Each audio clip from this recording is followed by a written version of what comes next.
Hello everyone, my name is Marie Webster and I would like to discuss the things that I noticed in the professional counseling skills videos. In the videos I noticed 1. The counselors placed their seating arrangements within close proximity of the clients. The chairs were facing one another, resulting into direct face-to-face contact. I also noticed that the counselors immediately greeted and thanked the clients for coming into therapy. Both of these two techniques are invitational skills that are essential to making an early positive counselor-client rapport.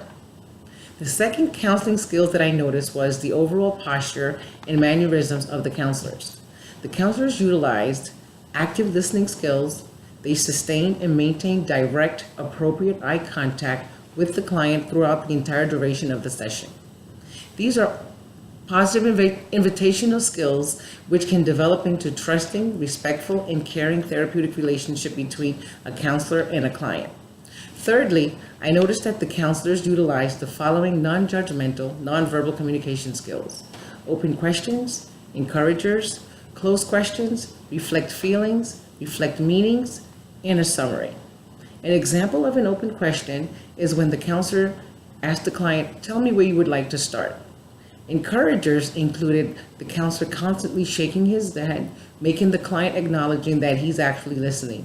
At one point, the counselor asked the client, "Tell me more about that."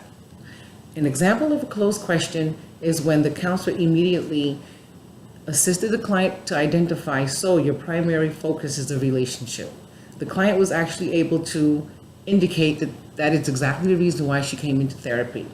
An example of a reflect feeling is when the counselor and the client both identified that she feels angry, she felt guilty, she feels almost as if whenever she's out with her boyfriend and his friends, she does not belong in the relationship.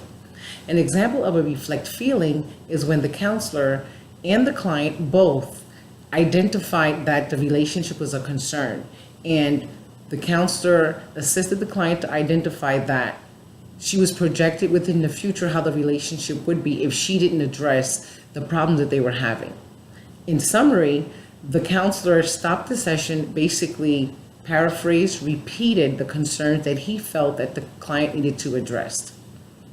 The sessions that I watched are very similar to the sessions that I imagine a counseling session would be. In the videos, the clients immediately opened up about their concerns. The counselors were non-judgmental. The counselors asked the correct questions. The client gave the correct answers, thereby completing a successful assessment for the first session. I look forward to your replies and comments and welcome all recommendations. Thank you.